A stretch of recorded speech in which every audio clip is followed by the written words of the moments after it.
Good afternoon and welcome to the 2022 CCMA Service Learning and Civic Engagement Conference Closing Conversation. It is our sincere hope that your participation in this year's conference has further deepened your commitment to advocating for, advancing, and sustaining equity on your campuses and within your communities. The goal of this conference has been to explore how justice, equity, diversity, and inclusion can be advanced through the collective efforts of campus civic and community engagement initiatives and programs. From Dr. Shante Stock's call to action at yesterday's keynote address to the observations and words of each of today's session speakers, it is clear that this is both unfinished work and that we must commit to it together. Creating equity through service learning and civic and community engagement is not an end in itself, but a vehicle for producing positive systemic change within our communities, our nation, and our entire world. Our institutions train and develop the next generation of educators, leaders, policymakers, policy implementers, and advocates. We have the collective power to ensure that each student that passes through Maryland, DC, and Delaware higher education institutions attains the knowledge, understanding, skills, and competencies that will empower them to act toward a just, equitable, diverse, and inclusive society, no matter what their field of study, career plans, or calling. If we join together in pursuit of this common agenda, systemic change in support of equity will follow, student by student, community by community. But this work begins with each individual, a calling and a purpose that resides within each one of us. As we have heard, and as we all know, this work is urgent. It is non-negotiable. As you return to your campuses and communities with the knowledge and ideas gained from these conversations, I encourage you to ask yourselves, if not me, who? If not now, when? Today, CCMA has the great honor of presenting the 2021-2022 William E. Brit Kirwan Engaged Leader Award to Shirley Sagawa, whose individual collaborative contributions have transformed our field and nation. Shirley's story, as you will hear, demonstrates the remarkable power that we have as individuals at this critical moment in our shared history to affect change within our communities, as well as at the systemic level. Shirley asked herself the question, if not me, who? If not now, when? I now ask Ron Nowacek. I'm very pleased to introduce Ron as the president of Frostburg State University and the chair of our Campus Compact Mid-Atlantic Board. And thank you so much, Ron, for your leadership and dedication to our network and for leading the charge in fulfilling the public purposes of higher education.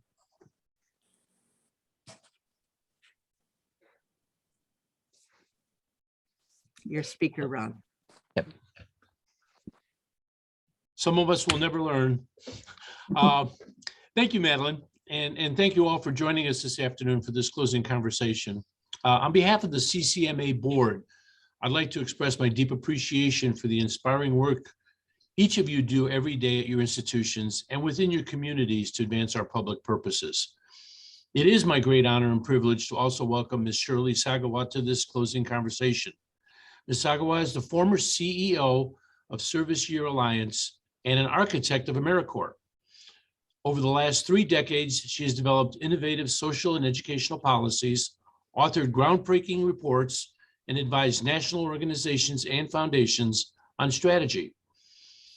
As a partner with Sagawa Jospin, she plays strategic roles in the creation of America Forward, Cities of Service, Service Year Exchange, and the Presidio Institute Fellows Program. She has served as a presidential appointee in both Democratic and Republican administrations. She served as First Lady Hillary Clinton's policy assistant and deputy chief of staff, and helped initiate the Corporation for National and Community Service for President Bill Clinton. For President George H.W. Bush, she served as the first vice chair of the Commission on National and Community Service, authorized under the National and Community Service Act of 1990, which she drafted and negotiated as the chief counsel for youth policy on the Senate Labor and Human Resources Committee. A senior fellow at the Center for American Progress, Shirley is the author of 3 books. She holds degrees from Harvard Law School, the London School of Economics, and Smith College. And most recently, Ms. Sagawa has been nominated by President Joe Biden to serve on the board of directors of the Corporation for National and Community Service.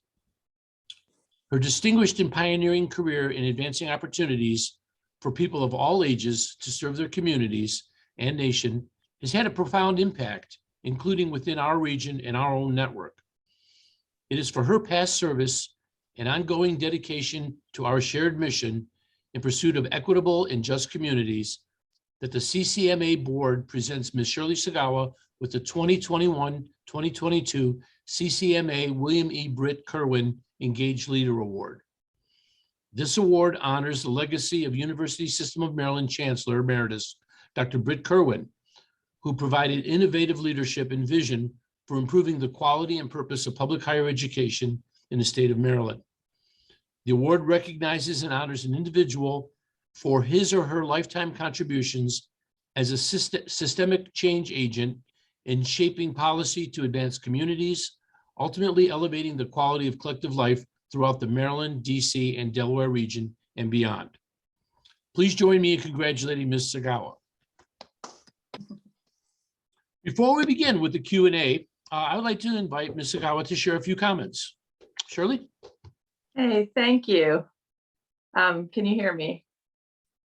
Okay, I am very grateful for this award. It was such a wonderful surprise when I heard from the team that this was going to be presented. I'm just so deeply honored. I live in Maryland. I live right outside of DC, so I'm feeling that this is my home team. And it's a great honor to hear from you, Dr. Nowacek. I feel like the Frostburg State has been such a leader in this field for so many decades, really. I mean, I remember many times being contacted when I was in a policymaking role by people from your institution. And honestly, I think this whole region has been a tremendously important leadership area, and no small part because of the Mid-Atlantic Campus Compact's leadership. It's very hard to, sometimes people kind of think policymakers are, there's the great and powerful Oz or something like that. I know I always thought that, but really, behind every policy that gets made, there's somebody who kind of wants to know what should they do. I like to think that most people who are in those positions are like I was, kind of, just ready to soak it all in. And so lobbying has always been given this kind of bad name, which is terrible because it's not lobbying. Lobbying is necessary, and we need to hear from the good guys. And you guys are the good guys. So I've gotten to know many of you throughout the years because you've stepped up and you've made made that sometimes kind of scary pathway into the Capitol to talk to somebody. And I kind of don't like doing it, but it really makes such a huge difference. So I am truly grateful. I'm excited to see Amy Cohen in the little boxes.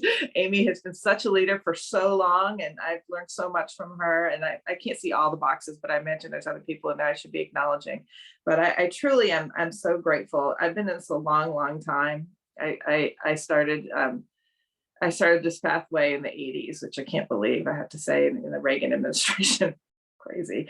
But it's one of the true awards, just being able to see young people who are either maybe serving themselves and came to talk to me, or I went and visited their programs, or maybe they were just junior staff people, and now they're leaders. They're people who are carrying this movement. So tremendously exciting, and I'm just so grateful and appreciative, and thank you for giving me the chance to talk with you as well. So I'll turn it back to you and see what you want to talk about. And you're on mute. Thank you so much, Shirley. Please accept all of our congratulations, and let's give her another round of applause. Virtual applause in this So case. I know it's a We little have- hard when everybody's muted. It is. We have prepared a few questions to help guide this closing conversation with Ms. Sagawa. So Shirley, I will ask a question to get us started. What values and experiences put you on your own journey to being a leading voice and advocate for federal support for service and civic and community engagement? But I love this question because it's not something I get to talk about a ton. And I always, my growing up, my father was for a while an illegal immigrant, and my mother was a dedicated social justice warrior who had 4 kids and a lot to worry about. I learned from them just both the power of policy to change lives and the power of individuals to change lives. My mom was like always the person who, if somebody needed something, she would make it happen. She would mentor kids without a mentoring program. She led our church school. She was involved in our schools from as long as I can remember. So yeah, great examples. But the truth is, as you kind of go on your way, sometimes you have those roots and you don't necessarily have the chance to kind of understand how that can be applied in almost any field. And I had this amazing opportunity when I was at Smith College to be in a program called the Picker Program. And it was funded by somebody, Gene Picker, who's an alum. And what it did is it took students and enabled them to come to Washington for not just like the summer, but for 6 months. So, I was so excited to be able to do that. And I came down and worked for the Senate Labor Committee as an intern from June to, and this would have been like, 1980, maybe 81. From June till December. And it was right when the Senate had flipped. And so the Democrats were in the minority and had hardly any staff, and they'd been in the majority for so long. It was all hands on deck. So, being an intern in the Labor Committee office meant I got to do kind of all kinds of stuff that I couldn't imagine anybody would ask me to do, right? I got to write floor statements. They asked me to help figure out job training policy for youth. I mean, crazy stuff, right? You think, wow, you don't want kids that, but that's how old a lot of people work on the Hill are. But at the time, I was just kind of blown away by just how things got done, and that became my passion. And because Smith, with this program in place, they made it possible for me to get credit while I was doing this internship. So I had one class at night and I had to write a paper, and I got 3/4 of the credit I would have gotten if I'd stayed on campus.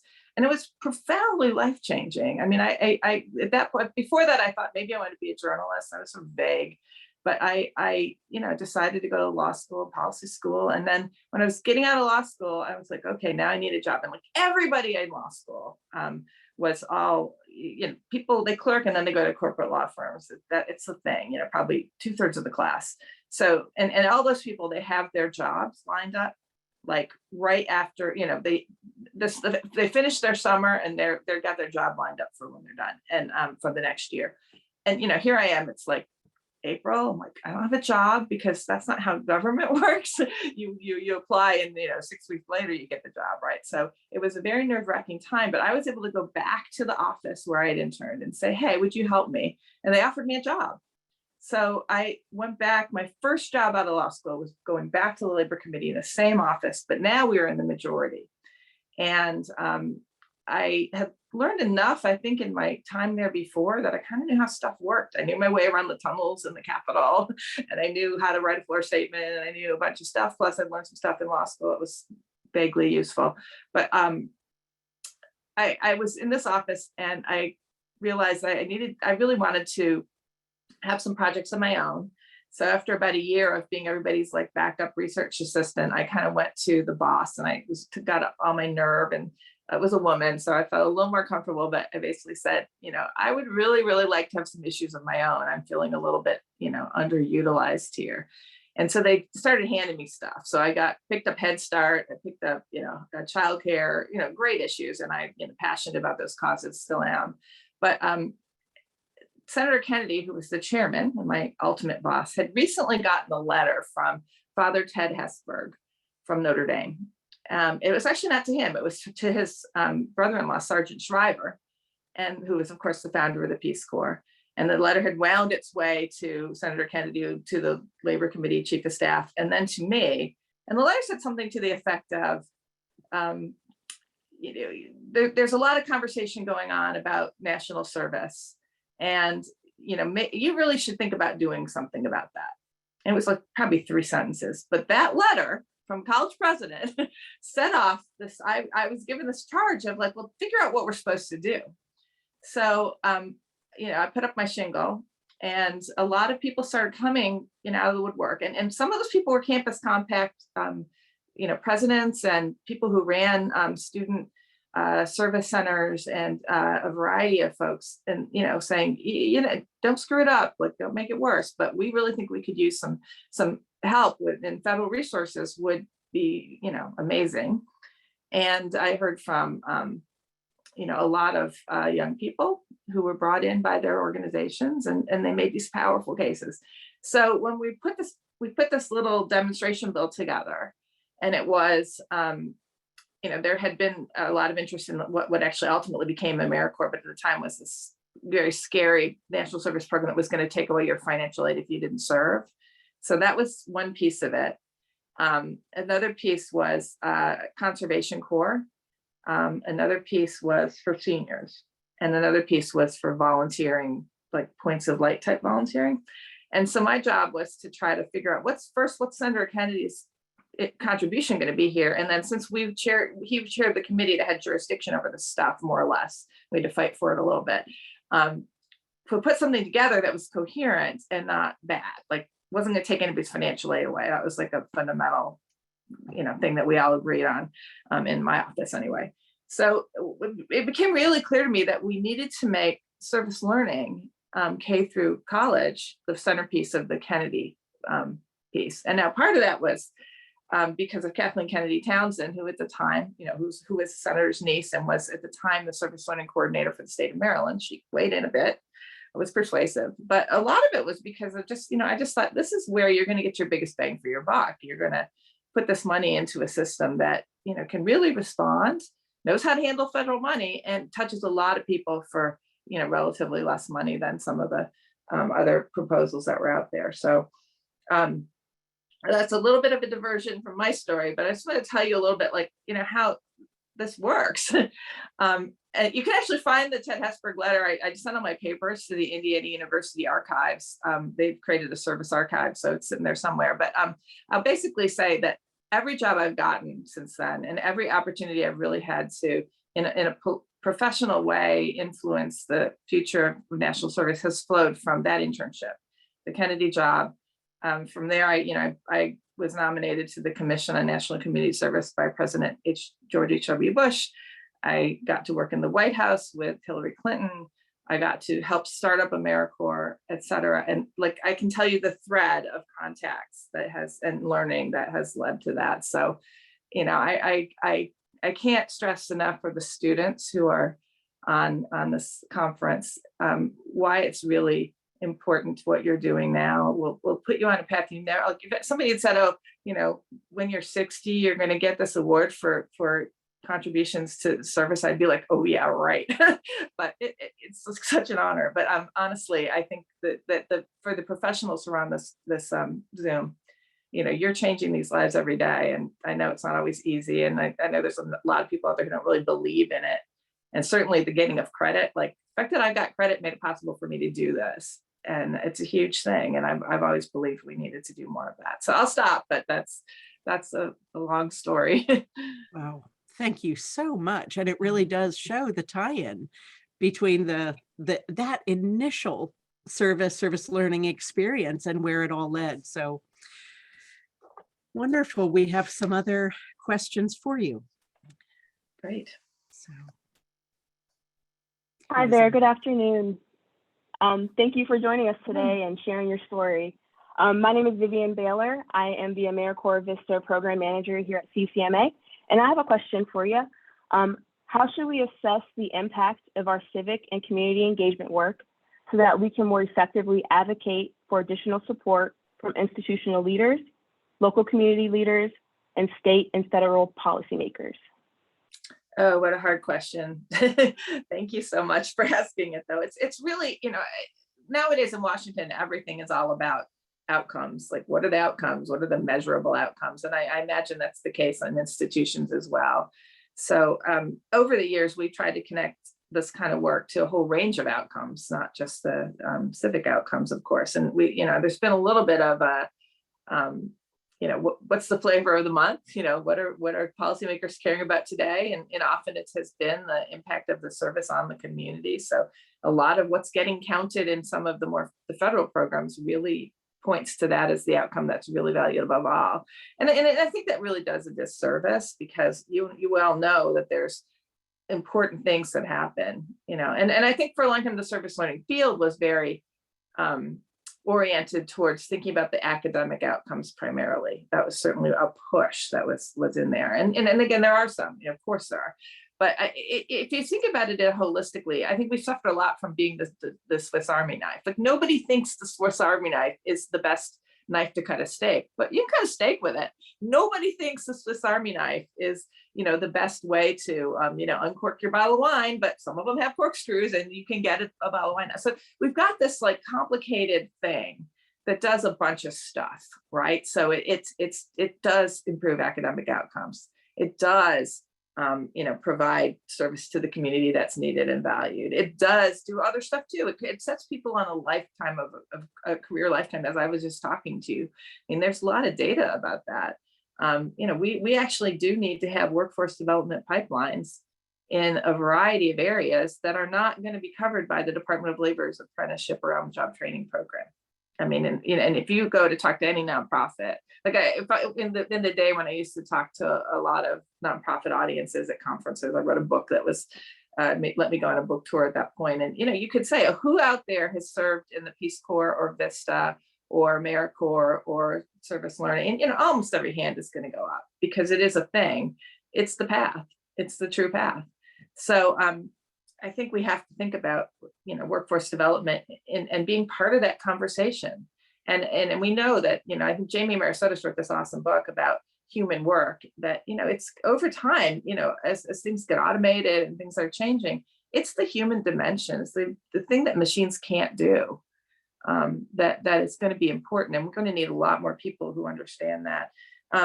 The civic pieces, I think about it a lot as, there's good, I think there's some good data. I think I wrote a piece about this a couple of years ago, showing that the connections between serving and other types of civic behavior, which is important. I think leadership development is something we need to talk more about. How do you measure all this? That is the hard part, the longitudinal aspects of it. And I think colleges are actually in a good position to do some of that work, because you have alumni databases. And institutions do care where their alums end up. And, there's a lot of pressure, which I don't really support, tying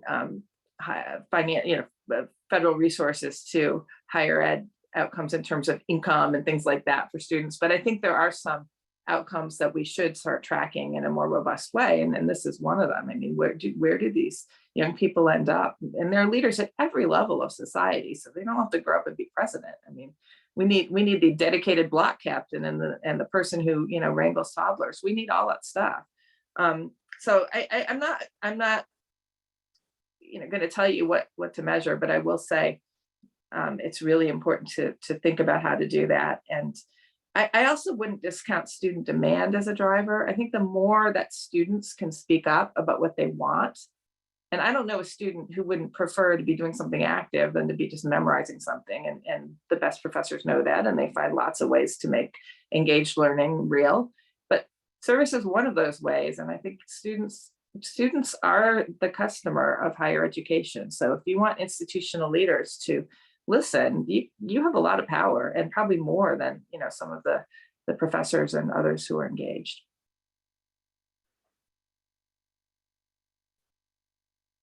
Thank you. Thank you so much.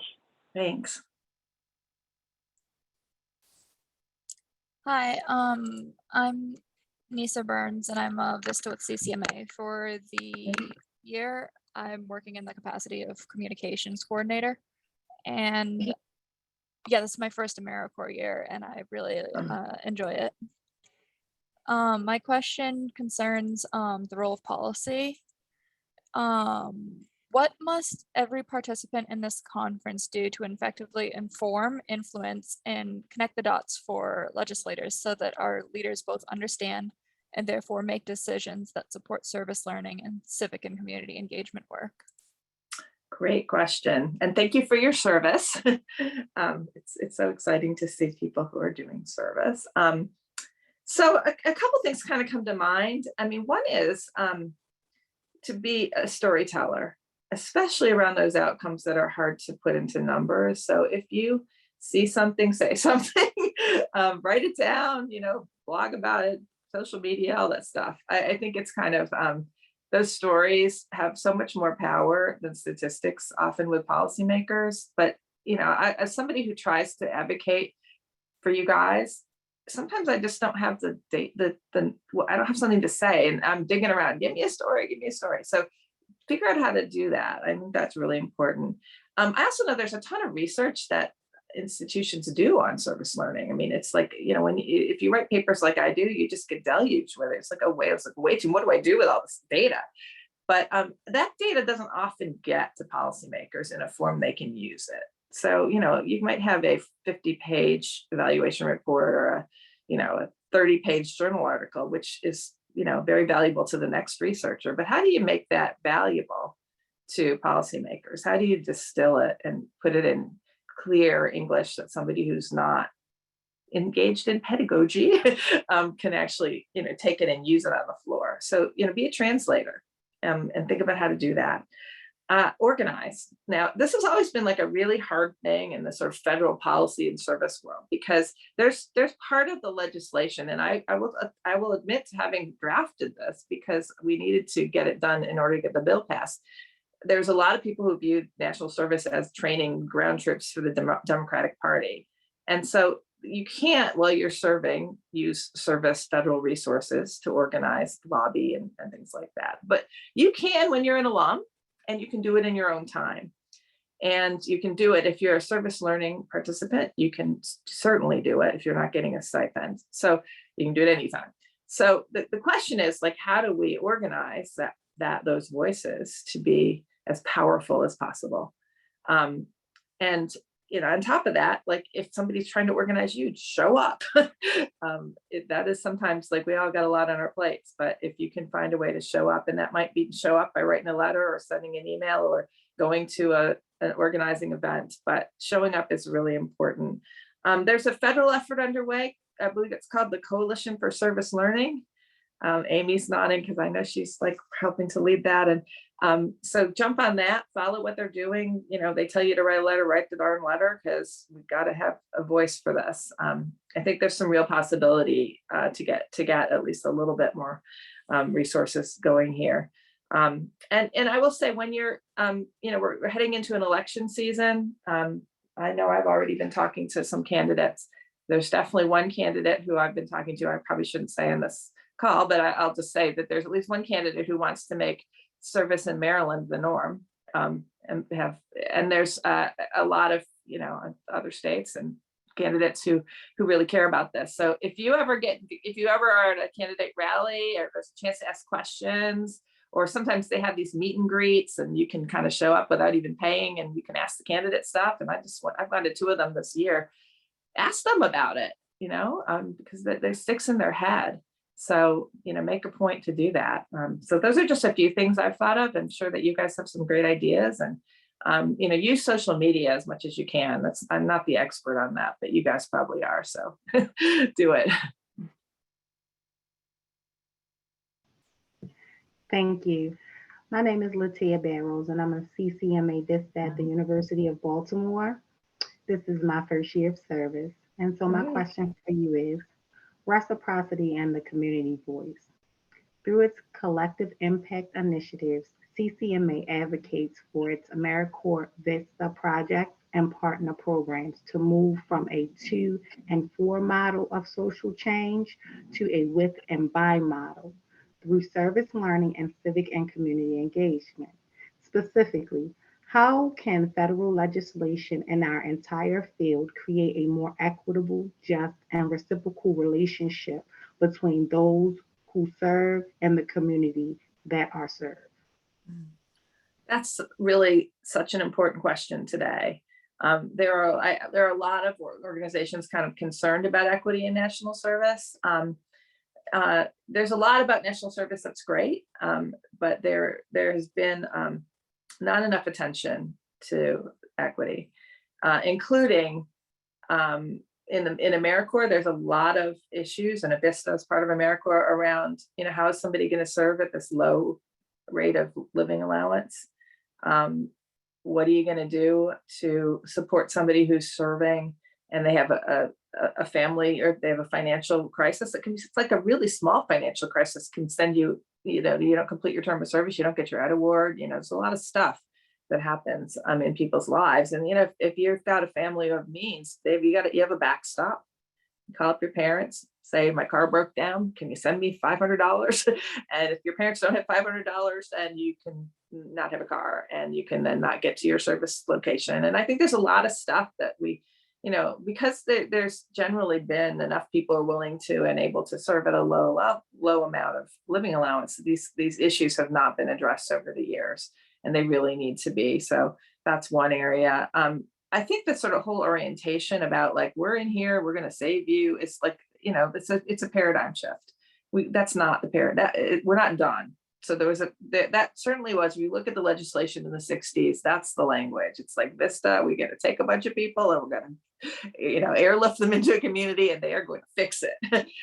And, that is not paradigm for today.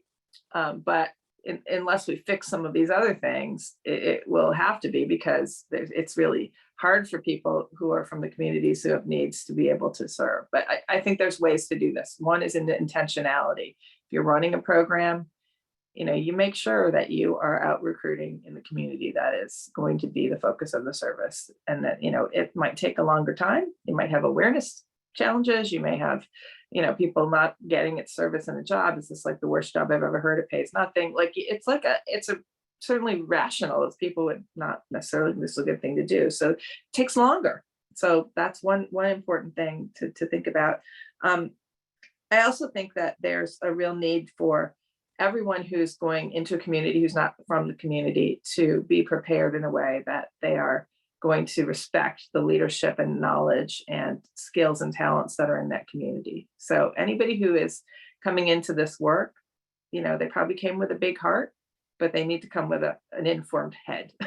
So you guys who are running programs, please make sure that nobody starts serving without the sort of cultural and DEI preparedness and respect for everyone. And reflection needs to be part of it. I love, I remember Kathleen Kennedy Townsend taught me preparation, action, reflection. Those are the things I just wrote down, put in legislation, but it's a thing, right? So you do all that stuff, but you have to do it around this particular goal. I think is really important. And then I just kind of challenge everybody to help figure out what are the extra supports and good practices that we can do to make sure that this is about communities serving their own needs, as well as bring in any additional resources that can be beneficial. And how do we do that? What are the practices? And document it and let people know. So I've been working with Service Year Alliance, and then more recently with the Conservation the Corps Network, to develop emergency funds for Corps members who have an emergency that occurs during their term of service that is going to prevent them from completion. And we found the demand is overwhelming, like just beyond anything you can imagine. Like they put up, they'll put up $10,000 or $15,000 and it'll be gone in 2 days because the need is so great. So, thinking about things like that and what we can do to kind of even the playing field just the tiniest little bit would be probably pretty valuable to do. I get how complicated sometimes the federal legislation is in enabling those kinds of supports to be provided. So, write it down. If it turns out you wanted to do something and, those feds told you couldn't do it, well, let somebody know. Because a lot of times, I still do a little bit of policy work for clients. I'm not really working full-time anymore, but I do work with one client that is interested in national service policy. So when I hear stuff like that, it's really helpful to me to kind of have informed suggestions and proposals. And it's very helpful to be able to go to policymakers with an actual example. Here's what happened. And if it's in their state, all the better. And I know some of you are here from Delaware. Chris Coons could not be more influential on this. He's the guy. So, he would want to know if there are things that need to be improved. So that's really, really important. And, I think that there's a lot of this, you kind of, sometimes you feel kind of very disempowered when you try to do something and somebody slaps your hand and says, you can't do that. Well, find out if it's really true. You can't do it. Let somebody know. Let's try to change it. That's the process. That's the democratic process. And I can't tell you that there's likely to be any kind of federal legislation anytime soon, but there might be. So, always being prepared. I have a little thing I say to people who are interested in trying to make change, that policy happens when preparation meets opportunity. So you don't wait until there's an empty field and then kind of go, oh, it might be cool to plant something. Let me think about what to do, because it's going to be full of weeds and other people's stuff before you know it. What you really need to do is be ready. So have that proposal ready, have those ideas ready. And you know what? Sometimes the occasion presents itself and you weren't expecting it. Who would have thought Build Back Better? We have COVID, all the stuff, and that there would be this opportunity to put forward a civilian climate corps. So stuff happens, and you got to be ready. And a lot of people had thought about that for a long time, and they were ready.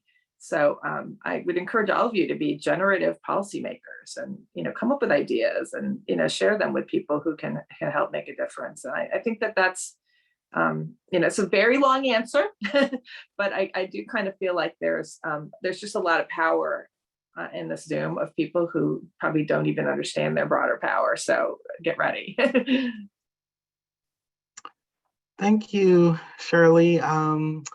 My name is Andrew Cuff. I'm the AmeriCorps Vista leader for our Justice, Equity, Diversity, and Inclusion initiative. And this is my 5th year of national service. Wow.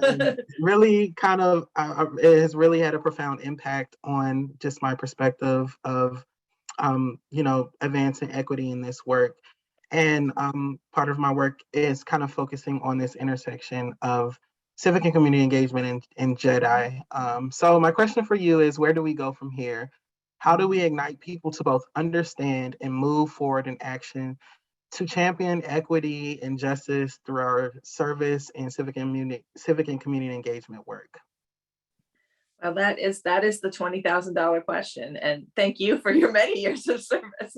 I should be asking you that question, but so I mentioned, there's a paradigm shift that's going on. So from the time when, I'm sort of a history nerd, and I do love going back even to reading about the social entrepreneurs that started things like the Girl Scouts and, the Red Cross and, I just Habitat for Humanity. There's some really interesting biographies and autobiographies about those people. And a lot of times, there were kind of two threads. It was the thread of self-help and the thread of charity and, philanthropy.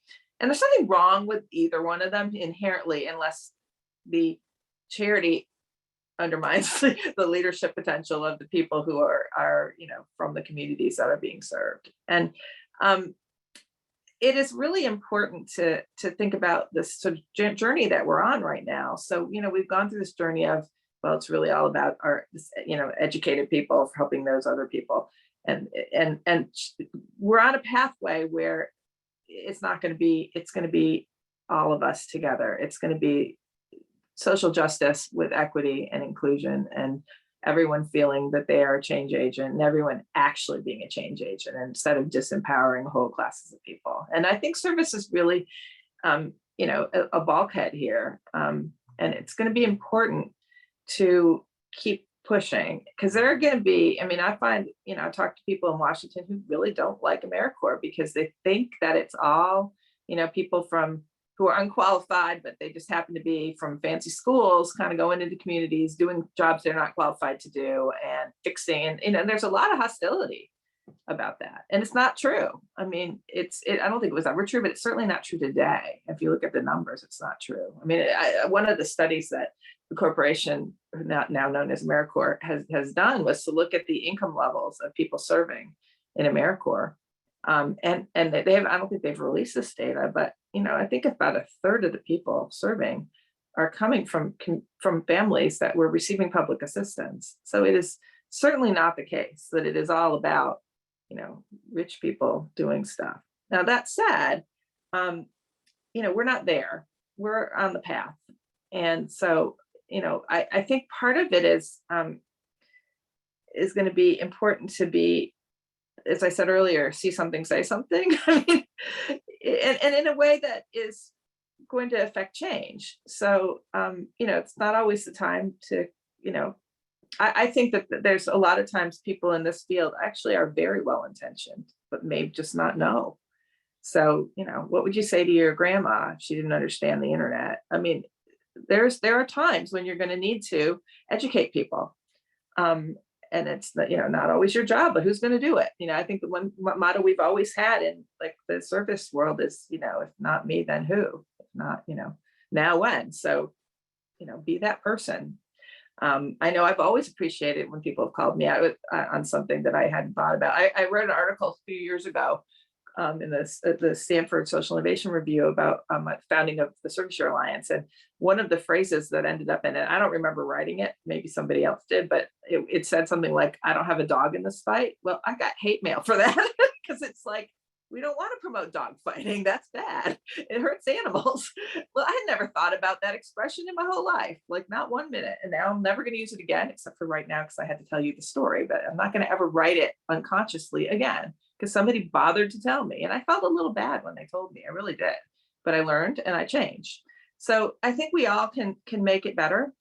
But we're not gonna, if we kind of are angry and don't tell people in a way that we can fix stuff. And it's going to be a long, hard process before we get to the beloved community I think we'd all like to see. And it's not going to be this year. It's not going to be next year. It might not be in our lifetimes, but if we aren't making forward progress, we're going to be slipping back. So, because the world will keep turning. So don't let that field get full of weeds. Let's plant some good stuff and let's tend to it. And then let's take the care to do it. I think that the other thing I love about this field is, especially this field, is it's service learning. We're learning things. I know we're using different language now, but to me, it's always been about, what does this experience teach us? And I know for me, I learned so much by doing and feeling that I had power and voice. And, I came from a tiny town. There's like 3,000 permanent residents where I grew up. I had no notion that I, could ever do anything on a big scale. So, I think it's pretty easy for people to just kind of go, well, there's a lot of problems right now. There's not much I can do about it. So thinking about what you've experienced, what you've taken from it, and how you can put it to good use in your next step is really important. And then wherever life takes you, there are ways to do good and to make a difference. So I think that there's been,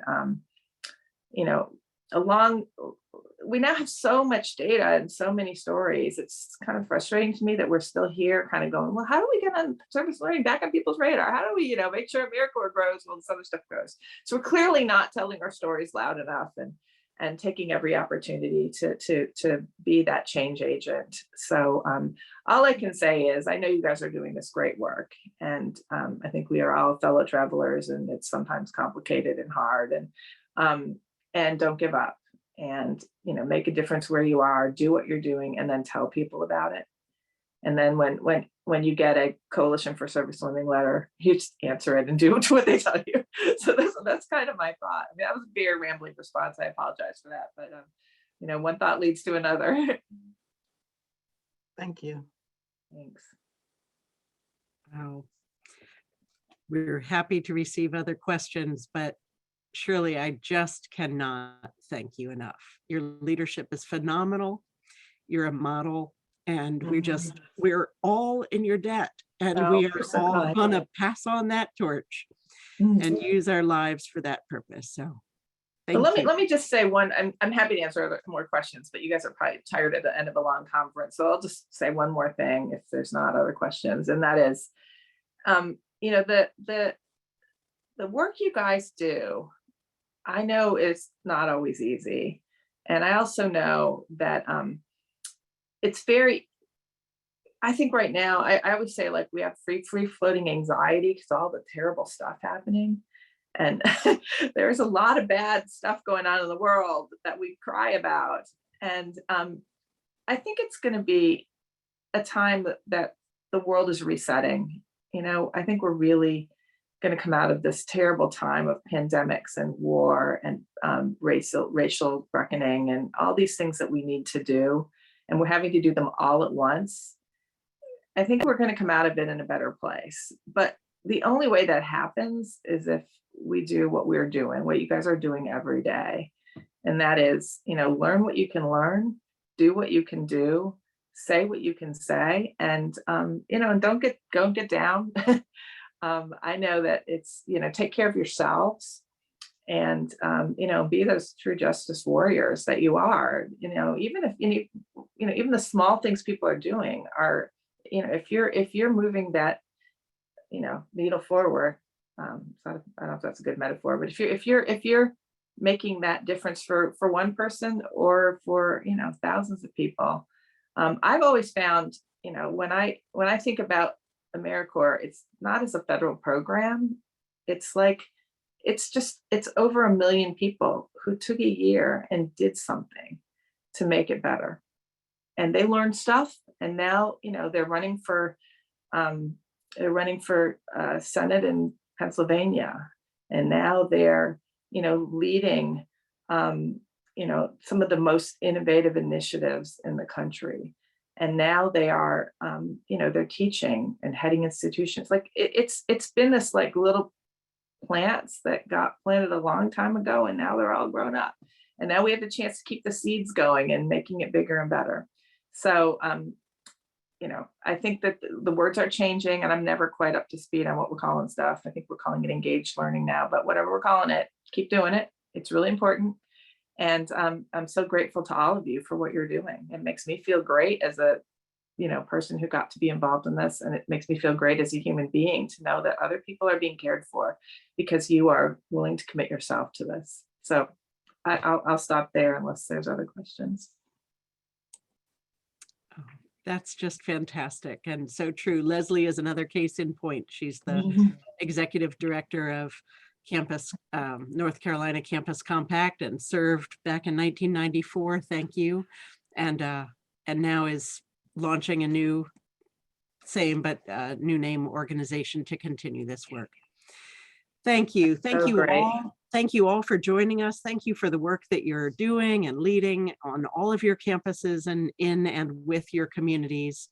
Thank you, Shirley and Ron, for joining us. Just phenomenal conversation. And thank you for all the work that you did so many years ago and are continuing to do and lead that just makes what we are scaffolded off of what you have helped to lead and start. So thank you. Thank you so much. Take Thanks, care. Shirley. Take care. Thank you. And as we close out this closing conversation, we thank you all for your participation and a wonderful set of conversations this year. We look forward to coming back next year in person somewhere in Maryland, DC, or Delaware. And we're excited. We'll be sending out an evaluation survey after the close of the conference. We encourage you to please give us feedback and also register your interest in participating in planning or hosting next year's conference. We'll also be sending a survey to help you, for you to help us select a new name for our network as we make exciting changes and pursue exciting new opportunities in the years ahead. So thank you all, and we'll see you next time. Thank you.